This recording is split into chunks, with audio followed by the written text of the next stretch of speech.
Hopefully it stays up and we'll be in good shape. So, alright, we're going to do the actual outdoors one now.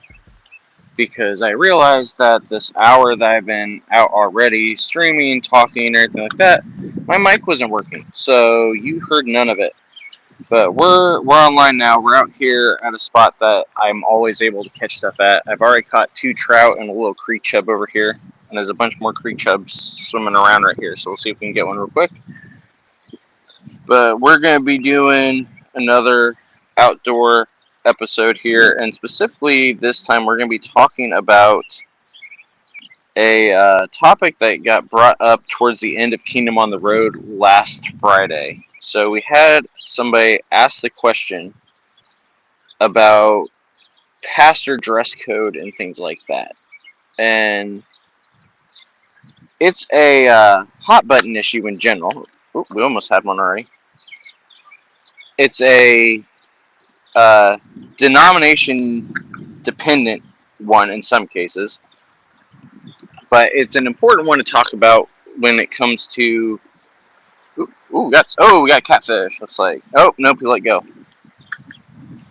When it comes to dealing with, especially people that are dealing with church hurt and different things like that. So we are going to discuss it today after I figure out if this guy's going to actually bite or not. Once that.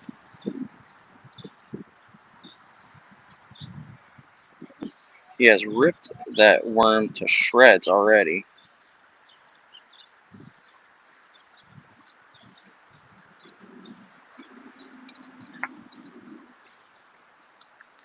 It's a big guy, whatever it is. See if I can follow him into his lair here. So where I'm at is a little part of a decent sized creek in the middle of a park. And there's a very rocky area right here where you've got catfish, you got trout, you got bluegill, you got all sorts of stuff that like to hide in these rocks. And so if you just stand here and lightly place the bait right in the crevice of the rocks, you can get fish without even trying. See if anything comes after it real quick. So anyway, the question that was brought up was about a guy whose wife grew up Catholic. He did not, and went to a Protestant church. And the wife was a little caught off guard by the fact that the pastor was not in a collar and was kind of dressed what was described as normal. And the question was, is that okay? So here's the thing, first of all, with the collar issue. The collar is very denomination specific. So it's meant to mark out a priest, mark out a spiritual leader as somebody that can be trusted, as somebody like, hey, you know, they're marked by God type of thing. It is very much, like I said, denomination specific if you are going to have a collar or not. It does not mean there's no real spiritual significance to the collar other than the idea of a physical mark of the calling that the person has.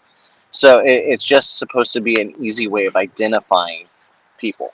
So that alone is enough reason to say, you know, it's okay if you have a pastor that's not in a collar, because the collar doesn't carry any kind of spiritual significance outside of acknowledging the call that they have. Now, the other parts of it, though, is where we need to actually start talking, is this idea of, well, what about the idea of the pastor being dressed normal? So we're not talking suit and tie, we're talking jeans, t-shirt, hoodie, kind of like I'm dressed at the moment. Is that a problem? Is it not? So here's the thing with it, is that the first answer is obviously no. There's nothing wrong with it, simply because of the fact that, you know, the whole idea that we see in John 4 is that God calls us to worship in spirit and truth, not based off of anything outdoors or outdoors. That's where I am, on the outside. What up, Gio? I see you out there. You missed it this morning. I've already caught a couple trout and everything else, and now I'm trying to catch some more.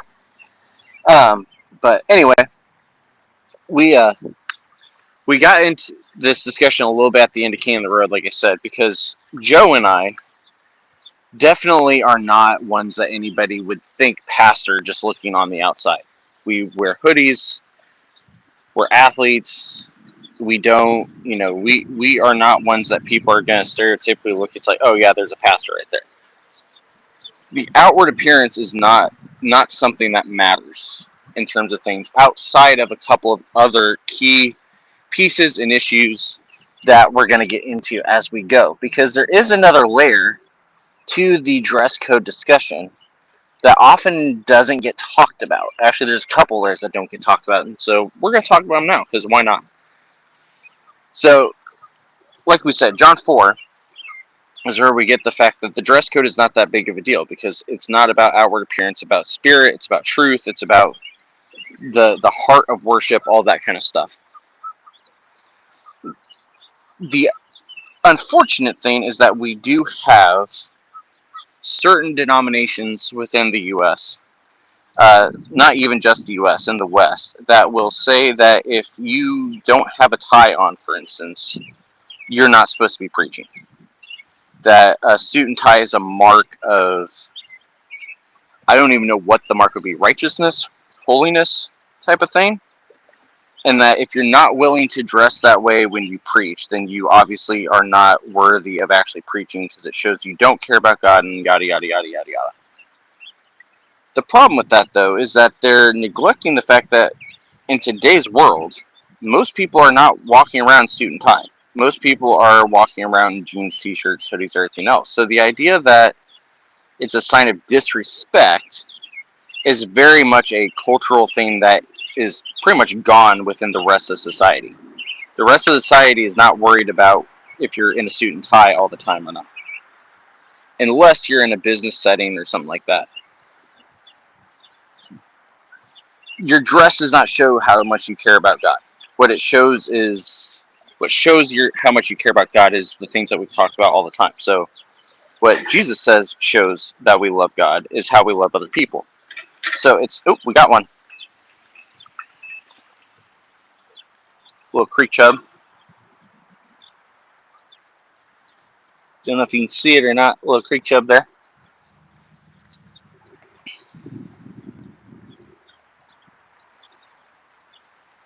Woo! He's excited too.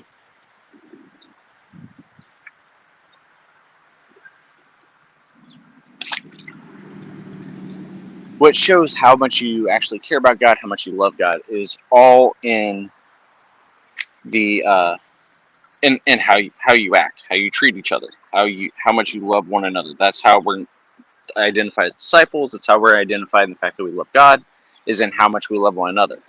The dress does not matter, but where it does matter is in a couple other areas, and it matters in terms of why I argue that realistically, I never preach in a tie or a suit or anything outside of that. The only time I have worn in a pastoral role, worn a tie, worn a suit, jacket, anything like that, was when I have had to do a funeral. That's the only time, and even one of the funerals, I think they asked me not to wear a tie or anything like that during the funeral. The reason I don't is due to the fact that, one, I'm not comfortable in it, and so I'm not going to be able to preach well if I'm not comfortable. But on top of that, a lot of the people that I have dealt with in church settings are ones that have been hurt by the man in the suit and the tie. They're ones that are not welcome. At least they don't feel welcome, because they themselves can't dress that way. They don't have the money, they don't have the ability, they don't have the know-how. They aren't able to dress that way, and so because of that, they feel like other people are judging them for not dressing that way. And so if I, as the pastor, am dressed sometimes even more casually than them, it takes some of the edge off. So there's a ministry purpose to why I don't. But the other side of it is in the fact that we actually should have the discussion surrounding the suit and tie and everything like that for preaching around the idea of what the actual biblical understanding of modesty is. Because part of the argument that I have heard a lot about why women should be in dresses, why women shouldn't wear pants, why men are supposed to be, well, all the dress code ideas behind the holiness codes and all of that is due to this idea of, well, we're called to be modest and everything like that. Modesty has nothing to do with your clothes and everything to do with how you are presenting yourself from a spiritual and a physical attitude, I guess is a better word for it. It's an attitude. Modesty within scripture normally is dealing with rich clothing, rich hairstyles, rich lifestyles, the owning of property, the owning of slaves, the owning of all these different things was what was always actually dealt with when there were objections and instructions on how you should live modestly, is getting rid of those sort of things, which is the irony behind those today that go about trying to tell you that in order to be holy, you have to dress a certain way and all this sort of stuff. Is that the stuff they're talking about is in reality the opposite of what they think they're actually saying, because it is not cheap to be able to afford a suit and tie. It's not cheap to be able to afford multiple of them to be able to wear throughout the year, especially those of us that live in climates like I'm in Ohio. Like today, right now it's getting close to 70 degrees. It's supposed to get up to 80 later. Yesterday it was about this way as well. Last week it was only 40 degrees. Those of you that were watching the stream last week, I was, dressed kind of like this, but it did not get much warmer than it is right now. It's a little hard to be able to have enough clothing to suit the climate and to suit everything else with the price of these things that people are saying you're supposed to have as a pastor. What that means is that we should not be encouraging that kind of dress code coming out of our pulpits, when the whole point is that we're supposed to be living a lifestyle that is not showing off our wealth and showing off our how well off we are or anything else. That's the part that never gets talked about when we deal with this idea of how we should dress for Sunday, and especially those of us in ministry, how we're supposed to dress in the pulpit and all that kind of stuff. Now, the other stuff that we need to talk about related to all of this is the actual history behind this idea of Sunday best. Because again, there's some cultural things that we have to take into account. Because the first part of this that people don't realize, and we'll get into the reason why people argue that I'm wrong here, even though I've got receipts that I can't show on this air, but I've got it. If you go follow me on Twitter when we have these conversations, you'll be able to see the receipts. The idea of Sunday best actually comes out of slaveholder theology, Jim Crow. Because when, even in the North, you had churches that were technically not supposed to be segregated, you still had segregated churches. Because the idea was before you could enter into our building, you had to be dressed a certain way. And so if you were not capable of affording the proper dress to enter our building, you were not coming in. And so it was a way both of racial and financial segregation within the church early on. It's also part of the reason why within most African American churches you have the opposite sort of thing. The reason they call for Sunday best is to show the fact that look how far we have come, look at what God has done for our people. It's the opposite of what we have within most white churches as far as the idea of Sunday best. Now, people will argue that I'm making all of this up, but if you actually go and look at the etymology of the phrase Sunday best in relation to clothing, it does not show up until about 1820, 1840, and then again in 1860. What's going on during all that time? This is the heart of Civil War, abolition, desegregation, everything else. Now, what we know that comes out of it after the Civil War is we have Jim Crow, and so we again have the same sort of thing happening where dress code was a way to continue to promote this segregated status quo within the country as far as how it relates to our churches. Again, people argued that I'm making all of this up. I've got the receipts over on Twitter. I don't have them here because it's a little hard with a fishing pole in my hand to pull those things up. But if you go search the phrase, search the terms, all that kind of stuff, you'll see the same dates that I just talked about. You also will be able to find the fact that most of still the idea of Sunday best was also during the same time period that we're dealing with where suits and ties were the normal, the regular. Everybody was wearing them. So the idea of it being the Sunday best suit was because of the fact that it was just better than the ones that you wore normally. So even when we get into that, if you want to deny the racial stuff, the financial stuff, you're still dealing with the fact that culturally, at the time, it was somewhat casual dress because it was the dress that everybody was wearing day to day, everything else.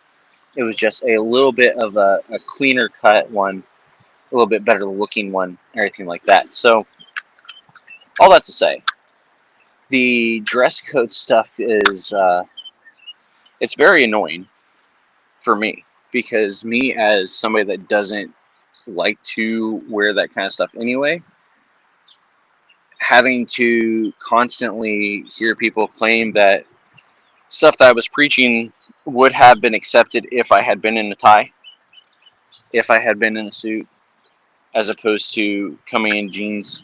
I had a church that threw a fit about the fact that I wore sandals in the middle of summer in a church that didn't have air conditioning. So there's a little bit of a personal reason why this is a little bit of a hot button issue for me, but there's also the fact that I know, unfortunately, the level of hurt that these kind of conversations can have on people, especially when they are not handled well, and they come from a place of not even understanding why people might have a problem with it. So hopefully that was at least somewhat educational, helpful, all that kind of stuff. Gio, I agree with you, but you put it much nicer than I do. Well, that's because at the moment I'm out here doing this instead of having to actually address people. Uh, I it it can be very very uh, like I said, one of the things. One of the jobs I had at one point here not that long ago was teaching about healthy relationships. Specifically to kids, we were doing it for domestic violence prevention education. Um, and one of the things that we talk about in that is this idea of, do you know what your hot button issues are and how you would respond to people when you're in those kind of situations? Like I said, this is one of those areas where, unfortunately, when it's a face-to-face discussion rather than this sort of setting where it's more of just kind of like we're talking, we're teaching, all those sort of things, I'm not quite as I'm a little bit more direct, a little bit more direct, a little bit louder.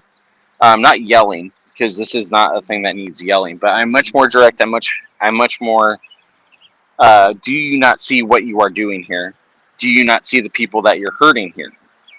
Um, because again, in those situations, I'm gonna have to switch back to the worms because these guys over here don't want the shrimp. Um, the In those situations where I actually have the people in front of me, it's much harder for me to stay calm and collected and not be as very much like direct. You need to look at what you're doing here when I have the people hurting in front of me. Because at that point, my responsibility is much more to them that are hurting than it is to the person that is causing the hurt. Um, it's a weird fine line dynamic you have to figure out and walk. It's one that we all have to figure out and walk, but that's part of what we taught the kids in that program, is this idea of the fact that this is why you need to know what your hot button issues are. Because if you don't know what they are and you then get faced with them, then that's when it becomes much harder to continue to do things the way Christ has asked. Now, I would say this is another one of those areas also, not the dress code part, but the how to stay calm part of it. The why we need to have a good understanding of what rebuke actually looks like biblically, because rebuke typically is one that is done more so for the sake of both the person that needs it, but it's also for the people that need to hear the fact that they're being defended. Correction is what happens in private. Rebuke is something that happens typically normally in a public setting, and that's not necessarily how we think about it. We think of correction and rebuke kind of in the same thing, but if it's a private conversation, we just need to correct. We don't, there's no need to get angry. There's no need for rebuke. But when you are in a setting where somebody's hurting somebody, there's harm happening. We need to be much more direct. We need to be a little bit more forceful in what we are saying, because it's not just about the person getting it right. It's about making sure that no more harm is going to be done. It's about protection of those that are vulnerable. It's about doing what Christ has asked us to do in relation to those that are being oppressed or those that are being persecuted, or all those sort of things. So yeah, it's a fine line to walk, and it can get a little chaotic at times, but it's also one of those things where if you actually are doing what the Spirit, doing what Christ has said, and as far as living with a renewed mind and allowing the Spirit to change your perspective on stuff, it eventually comes along. Trying to keep up with the chat here. Oops. Oh, I lost it. Where'd it go? There it goes. Yeah, for some reason my chat is not showing up the way it's supposed to, but I'm trying to keep up with you, Gio. That's part of why I made you my moderator over on Twitch, is because I can't keep track when I'm out here all the time. Which, speaking of, those of you that are on Twitch, if you want to mess around with the chat for a while, we did add some commands. I think if you want to find information about the prayer, the prayer portal, I believe it's !prayer. If you're wanting to find more information about the KFM stuff, it's !KFM. If you're wanting to find out about Kingdom on the Road, which is happening tomorrow, even though I probably won't make it myself, but it will still be aired on everything still. You can do !KOTR. If you're looking for the Misfits website, I believe it's !web. Yeah, there's a couple others on there. I don't remember what all of them are. I set them all up, and I don't remember what they are. But shout out to Pastor TC. Helped me finally get everything set up over the weekend. And we tried to get the capture card working. I was trying to play Portal a little bit yesterday, but we think it's my internet is the issue, because I was glitching out a lot. So it was not a very good playthrough. So we'll try it again another day when I've reset the internet at the house. And the sun is starting to pick up. I'm going to have to take the sweatshirt off here in a minute. It's getting a little toasty out here. See if we can get this big guy down here first, though. So fishing-wise, for those that, because I didn't know my mic wasn't working when I was talking about all this earlier, we're at this little creek area here in one of the local parks that has a ton of just rock cover, and all you gotta do is just put the bait down there, and they come out of the crevices all the time looking for a meal. Um, and so I mean, it doesn't take much to catch fish over here once they're over here. Which that was the issue the past couple times. It was still a little bit too early to be able to catch anything. But now that it's actually warm and it's actually consistently warm, they've started to move back in over here. So that's this morning. On the first stream that's just on Twitch, that you can't hear anything, but you can see the stuff at least. I was able to get a couple trout and a couple trout and a creek chub, and then I got another creek chub here on this part of the stream as well. So speaking of, if you have not, so this, when we got this background, that means that we are on Twitter and YouTube and Twitch doing these, which are much more ones that we may use for actual recorded episodes occasionally, things like that, and that are a little bit more direct.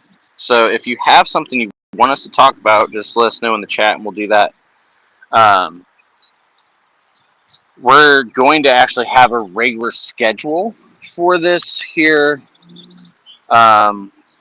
in the coming month or so, once the kids are out of school and we've got a more consistent schedule with the babysitter and stuff like that. We'll be planning that out. But in the meantime, we are going to be out here probably about once a week when it's nice out. Today it's super nice out, so we're going to be out here most of the day until I have to pick up my daughter. But like I said, this one is on Twitch, Twitter, and on YouTube. But if you go follow our Twitch account, you'll be able to get some exclusive ones as well. We're also starting to try to get up our the capture cards so that we can start streaming some gaming and stuff on weeks that it's rainy. So that way we're still able to do everything. Things like that. I may be on tonight. No, not tonight. I may be on tomorrow, but I don't think so for Kingdom on the Road. Is the other thing that nope, he let go, whatever it was. But all I have to say, if you're on Twitch, make sure you give us a follow so that way you can stay updated, because we're entering a season where we're going to be able to start streaming more consistently. That's on Fridays. We are going to still have Kingdom on the Road. I believe it's still going to be Thursday for the most part, is when we're going to be doing the outdoor live streams. And then occasionally when I've got time, we're going to also try to stream some gaming stuff as well, assuming that I can get the internet working in the house better so that we can actually do it. So we're going to see if we can get anything to chase the shrimp over here. Oh, yep. Oh, he let go. So this is one of the easiest places to catch because I can actually see them, but they're a little bit picky, and so you gotta just get the right one and guess the right crevice. If you go back and watch the morning stream, minus the fact that I have no sound, we did also find a nice little family of turtles when I was over at the other side of the park. And then, yeah, the nice thing today also is that now that it's warmer out, places are finally some bait. So I was actually able to get good worms this time instead of those ones I had last week that were all dried out and dead already when I bought them.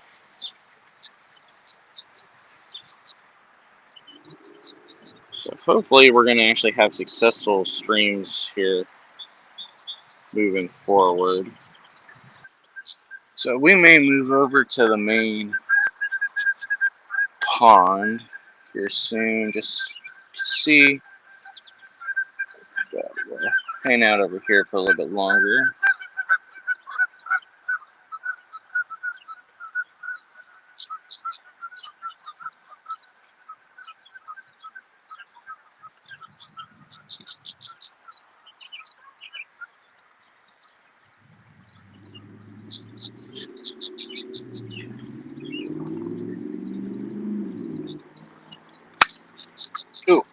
We got somewhere. Oh, he took it into a rock.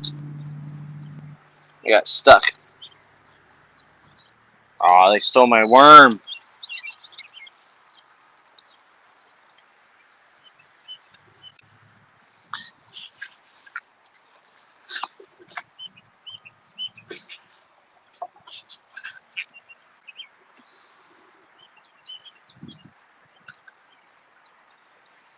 Oh, looks like we knocked the camera over a little bit, didn't we?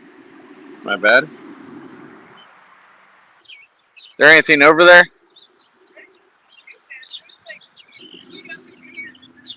Huh.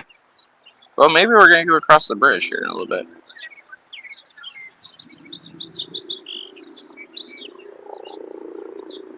We have reports of across the spillway over there that there are a few bluegill. So maybe we'll move over there here in a minute. I'm going to see if I can get this guy over here to latch on first. He's playing with it a lot.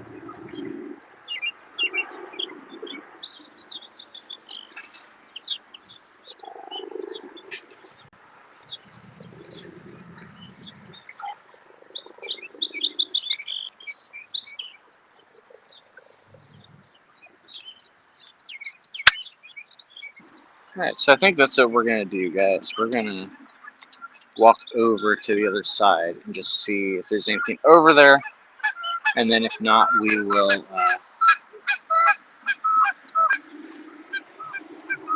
probably call it good for this round. I'll be back on Twitch at some point today. I got to plug this phone in anyway. So let's get this stuff packed up real quick. We're going to go for a little walk, see if there's anything on the other side over there.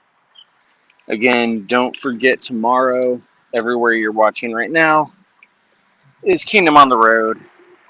I will not be on the panel tomorrow. I've got an eye appointment and some other work I've got to do. But you will be able to still catch Ant and Joe and anybody else that decides to join. Tomorrow we'll be back in the book of Judges. Or no, not Judges. Yeah, Judges. We're back in the book of Judges on chapter 5. Looking at the Psalm of Deborah and Barak. And then seeing how far we get. Because you know us, we never know how far we're actually going to get. So let's see here. Fortunately, the bridge is a bit of a walk, and it's a bit of a walk back, so we're looking to see if there's anything in the creek as we go. I said this morning when we went for our walk, we found some big colony of turtles all lined up on a log. Oh my, there's a goose nest right there I did not see. So hopefully this walk is worth it. I don't know if it is or not. We're going to find out. Oh, my rod broke. Hang on. I have to hold it in a different spot.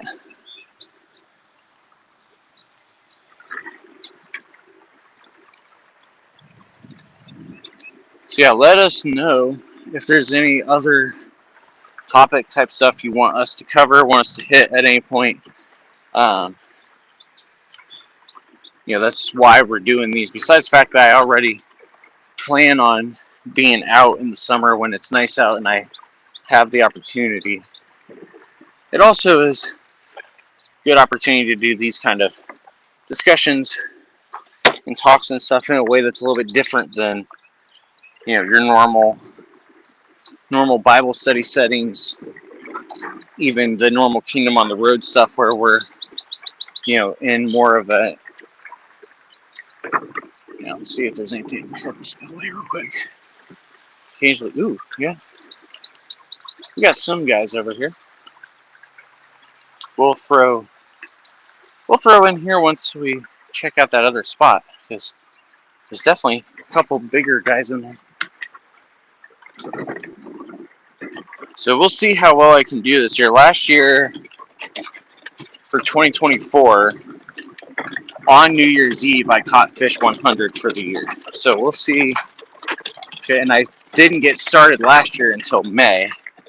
End of May, early June, actually. So we're getting an earlier start, so hopefully we'll be able to hit that mark.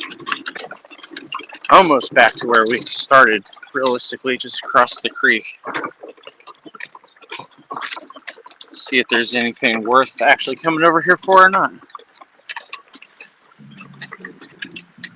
We're about to find out, I guess. Alright, we are over on the other side now. So that over there is where we just were at. I don't know if you can see it or not, but that little, right there where the rocks dip down under the water is where we just were.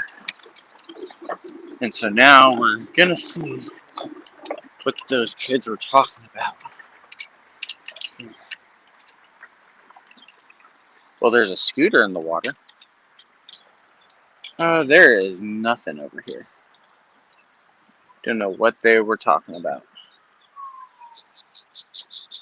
Well, that was a waste of a walk, but you know. We'll go back over by the spillway for a little bit before we head out. And then, like I said, there's a possibility, we don't know for sure, there's a possibility that later this afternoon, I may make it over to one of the actual lakes before I have to pick my daughter up from school. And so we may be going live again over on Twitch over there. So yeah, we'll see that first 20 minutes, half hour or so. We may release as a Misfits episode, we'll see. Because it was a conversation we've been wanting to have and hadn't had an opportunity, and now we've got it.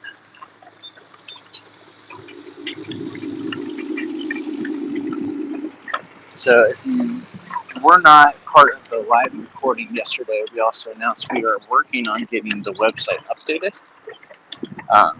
Make it a little bit easier for people to navigate and find some stuff on. It already is way better than it used to be, but we're hoping to get it even better now than it was before, a little bit more organized, a little bit more searchable than it is at the moment. The only real big change to it is going to be the fact that we are probably removing the store off the website because it's going to save us some money that way. The store will still exist, it'll just be an external link. Yeah, MinsterMisfits.com, all of that good stuff. And then wherever you're watching at the moment, be sure you're subscribed, followed, whatever it might be, depending on what you're watching on. Again, tomorrow at 10 a.m. Eastern, it's Kingdom on the Road. Joe and Ian are going to be walking through Judges 5.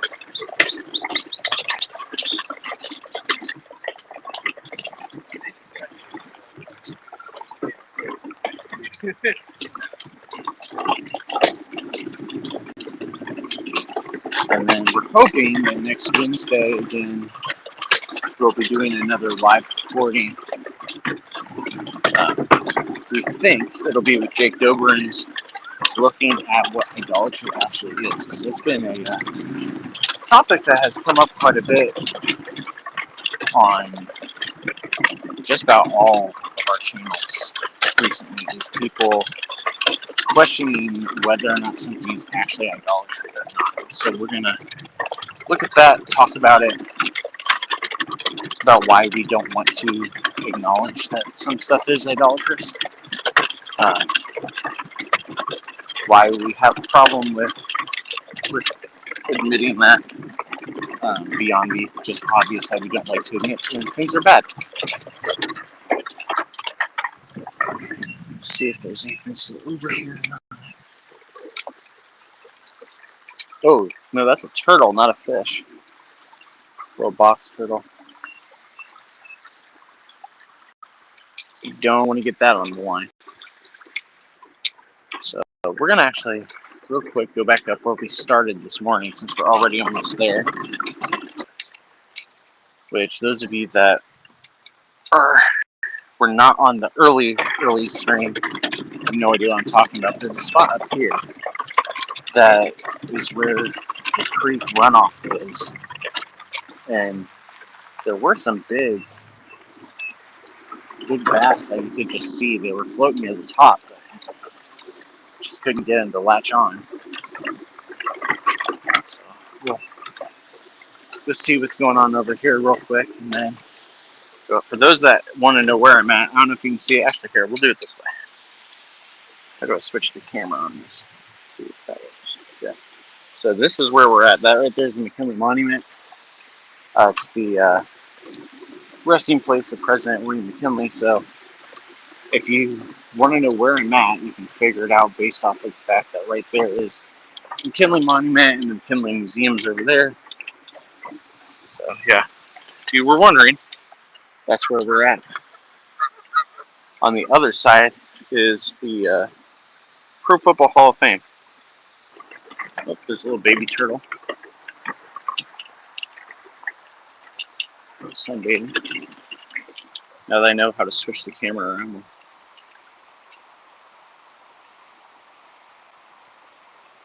I don't know if you can see it or not. There's a little tiny turtle right there on the rock.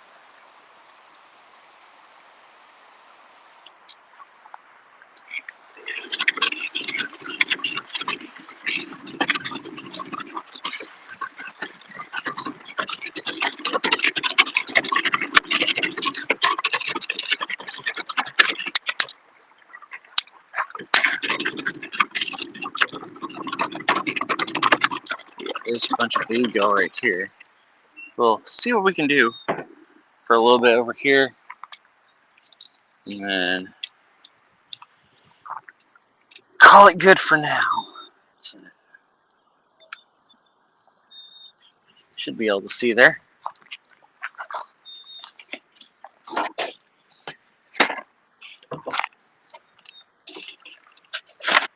So again, like we said, let us know what you guys want us to talk about in the future.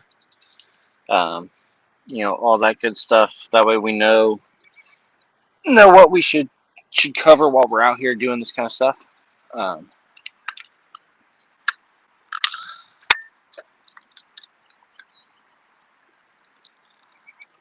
It's too bad I didn't have those fancy glasses that actually you guys could see what I was looking at, because you'd be able to see all these turtles swimming around.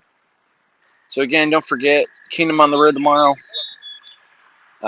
Tuesday, for those that did not see the live stream yesterday, will be our episode with Anthony Wilson Jr. So Ant from Kingdom on the Road, his son, who is a pro arena football player. He and I talked about athletics in the local church, specifically athletes in the local church, as well as some other related things to ministry and athletics and football and things like that. So that's on Tuesday on the regular Misfits channels. And then, like I said, hopefully on Wednesday we're going to be doing another live recording with Jake Dobrins, dealing with idolatry specifically and definitions of it, what it actually is, and why we don't talk about it well. Even though for the most part we all probably can figure out why we don't talk about idolatry well, is we don't like to talk about idolatry, because then we have to do something about it. But we're going to deal with all of that next week.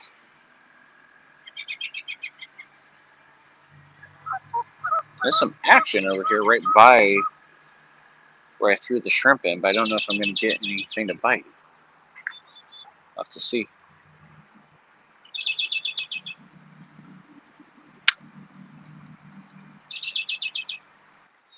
Alright guys, so I'm going to start packing everything up here while we let this sit.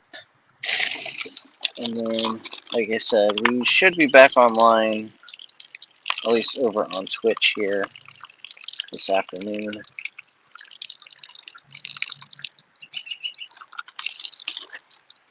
To try out a couple other areas that I haven't gotten to yet. That normally are pretty good, pretty easy to catch some stuff, some bigger stuff even.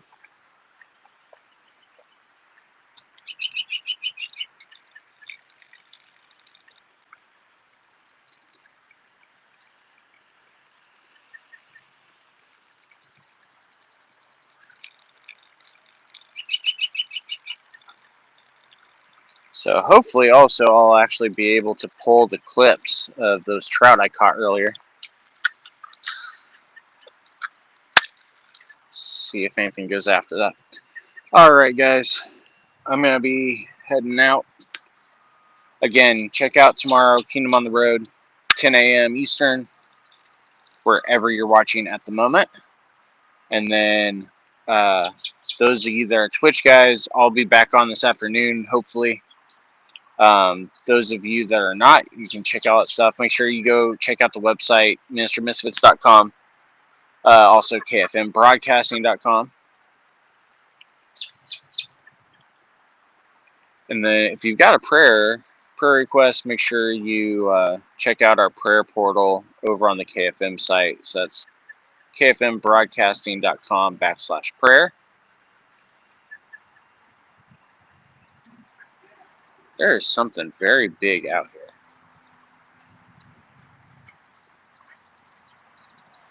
Just can't decide if it wants the shrimp or not. Alright, one more cast and we're going to shut this one down. So I can go charge the phone before this afternoon. That was a horrible one to end on, but that's alright. Alright, we're going to call it good.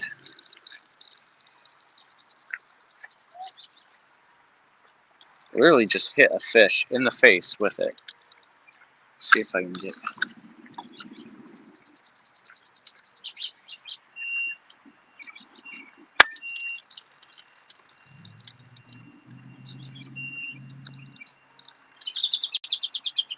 It's a little bluegill.